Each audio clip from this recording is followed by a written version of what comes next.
Dobrý deň, zhovárame sa s inžinierom Stríčkom, s učiteľom zo základnej školy vo Veľkej Ide, kde prebieha pilotný projekt matematicko-didaktických hier, spojenie matematiky a šachu.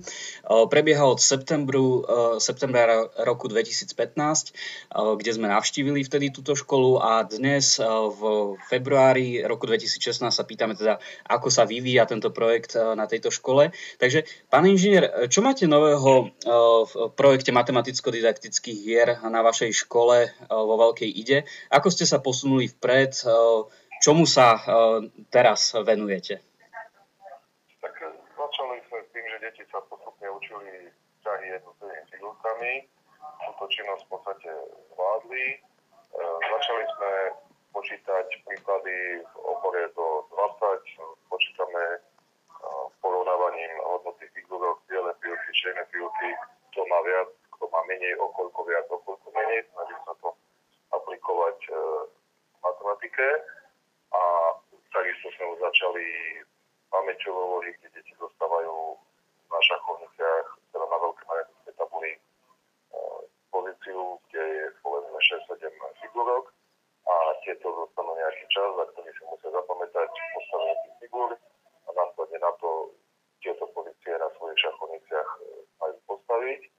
No a ďalšie veci, ktoré sme už začali, je matovanie dvoma vežami, potom matovanie dámov kráľom.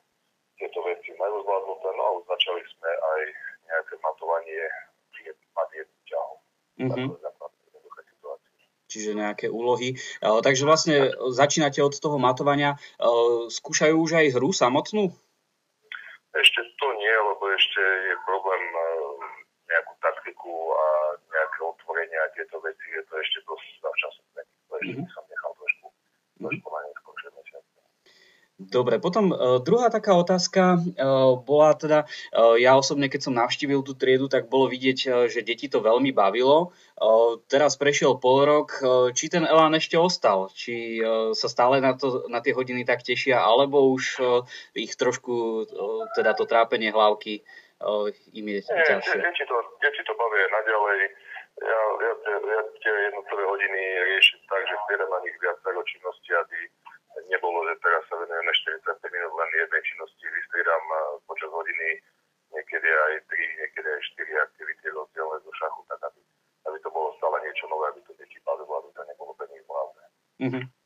Takže vyzerá to tak, že ten elán ostáva zatiaľ rovnaký u tých detí. Áno, to nie je problém. Záujem majú, tešia sa, aj na krúžok mi chodí stále vyše 20 detí, to mám dvojžinovku, navyše ešte okrem tých matematicko-didaktických hier, stále mám tam vyše 20 detí každý týždeň.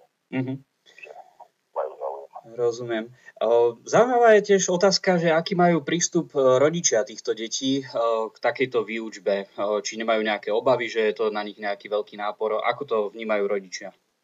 Nemám zatiaľ nejaké informácie také, že by rodičia nejak sa nestotožnili s tým, alebo že by sa nejak informovali a vyvíjali nejaké aktivity také, že sa im to nepáči, alebo niečo podobné. Proste nechávajú to na mňa a neviem, nevidím zatiaľ nejaký problém, že by sa im to nepáčilo. No a neviem, možno je to predčasné, takéto nejaké hodnotenie, ale jedným z tých hlavných motívov týchto matematicko-didaktických hier, okrem teda zlepšovanie v matematike, je možno nejaké zlepšovanie prospechu, nejakých takých hľadisk výchovy, lepšej dochádzky.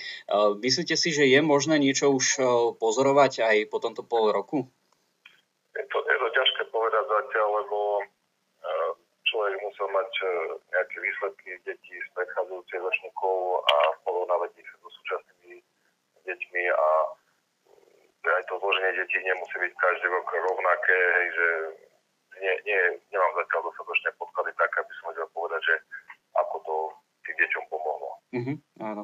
Tak predsa len treba zrejme nejaký čas a porovnanie, aby sme to vedeli zhodnotiť. Bude lepšie na to, ako je to momentálne. To ešte za času. Zatiaľ bolo jedno poločné vysvedčenie a to je ešte za času. Áno.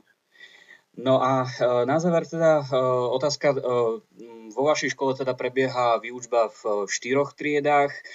Je to vlastne obec, v ktorej je aj také teda geto, marginalizované skupiny. Ako sa darí, teda tam sú, myslím, 2 triedy, v ktorých prevažuje práve tieto rómske deti, ako sa im darí pri týchto triedách je to trošku pomalšie, tam nedá sa ísť rovnakým tempom ako v tých triedách, kde teda tie deti nie sú v takom počte.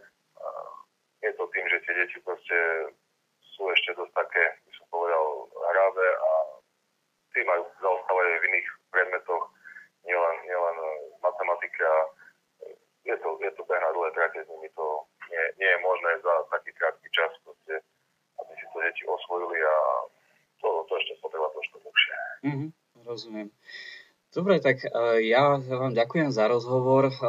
Robili sme rozhovor s inžinierom Stričkom, ktorý patrí medzi prvých učiteľov, ktorých vyučujú matematicko-didaktické hry na Slovensku. Ďakujem vám za rozhovor. Okay.